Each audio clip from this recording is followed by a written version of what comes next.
welcome to another epic adventure at Weaver Stonehouse Farm. Today we are celebrating Memorial Day weekend. It is a cold 45-degree rainy weekend, and so we spent a few minutes this afternoon rotating our cattle. Oh, and if you're following along, wait, where's the babies? There's the babies. There's one of the babies. Which one's this, Ava? That's Victoria. So she's grown up pretty good. And then the rest of them out through. All right, sorry, squirrel. Okay. So we don't have a ton of land. We have how many acres fenced? 18. No, that's... About 8 acres fenced. 8.5. About 8.5 acres fenced. So we are trying to get the most bang for our buck by rotational grazing. We have a mixed flurd, which is a flock of sheep and a herd of cattle. Which is Oliver, and then Flash. and Mary, and then Lucy and Leia and So Victoria. we're going to talk about our setup we have in our front pasture here to rotate them through. So this front pasture is our small pasture. We had them out of it. They were in the back one all spring. So this was nice, lush, happy pasture. We went ahead and we're spreading some lime on Thursday, so we moved them up into the first paddock, which we set up with a system of the poly rope that has the wires through it and the reels, which are really nice and make it a lot easier. We pick up all of our supplies at Mountain View Farm Products. Where again?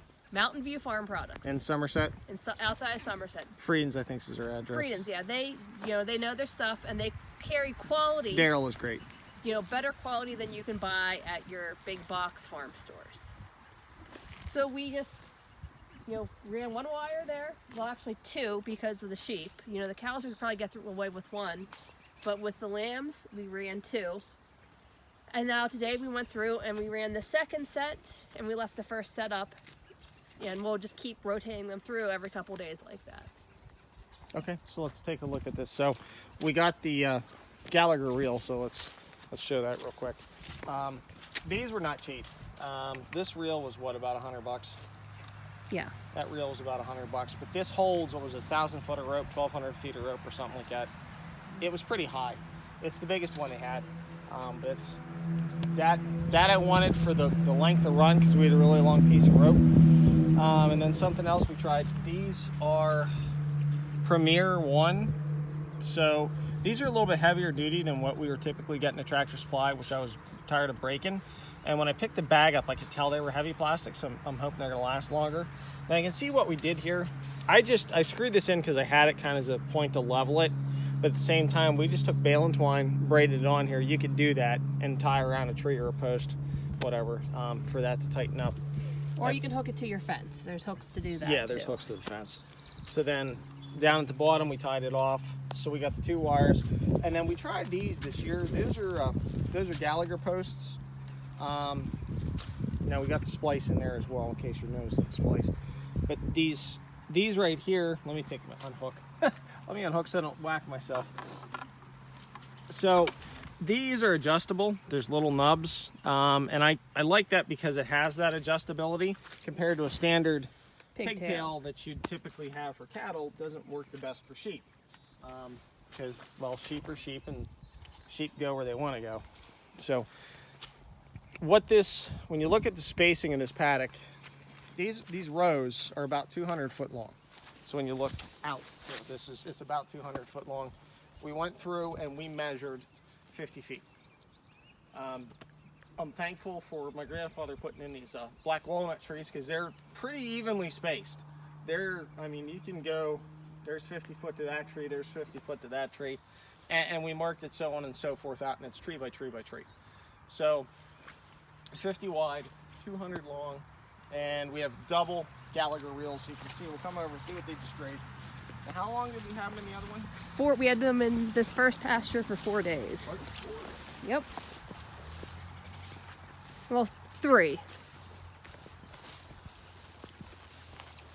All right, so that's the base model Gallagher. The economy. The economy, which works great for us. We got 2 of them on here, one on one side, one on the other. And then you can see the ropes down through. But this pasture right here, when you look out across, it was up like this, and they went ahead and They took a good bit of the hay out, but not too much. So there's some to come back to. You don't want to graze it down to lawn height. You want to, leave it still intact with the intention that once we graze through all of this and move them on the back pastures, a couple months from now, this will be grown up again to put them back on. Yeah, and we didn't get a chance to do that because we were sick. So we were a day late in moving them. That's what happens. So you can see the distinct difference. Now through here, we had fed pretty heavily when we first started this, our original pasture. And then we went through and grounded up the rototiller in places where we were feeding hay, and then not fertilized, but then went ahead and seeded it. And I ran a seeder down through here as well. And it took pretty good in most places. So this is, how many did we do on, this is 6? I think this is 6. 6 sections? 6 sections. So we're gonna see how long these 6 sections end up working. And I'm figuring it like this. If we end up doing a day, even if we're only in here for a day, maybe 2 days, because there's not too many animals on it. If it's 2 days, we could end up moving. I might be able to get 2 weeks out of this, which would be phenomenal to get our other main pasture to grow up. So that's what we're after. So, good. Since we don't have a ton of pasture, we have to manage it so they don't trample over. Because if you ever just let them loose in the big pasture, they're going to trample over all that grass, and they're not going to eat the stuff that they trample down. Correct. So we're going to control it to try to help rehab the field so everything gets grazed evenly, or somewhat evenly, so that grass can grow back. Yeah. And what was the hardest part of all this farming starting? Building fences. Yeah. What we learned the hard way, if it's not field fence on your perimeter, don't do it. Don't do it. Nope, don't do it. Not worth it. Field fence. Yeah. So anyways, so yeah, there it is. Take a look. And actually, once we get these and the animals into the third, paddock, we're probably going to bring the chickens up to put them in the first, because the chickens don't do well grazing or foraging in, the really tall grass. Yes, we'll bring them over here. It's time to move their coop anyways. We drag that coop along so we can get them moved over. But yeah, this is working for us. So yeah, we're spreading the nutrients. Let them work, not us, Troy. Yep. All right, well, happy Memorial Day. See you next time.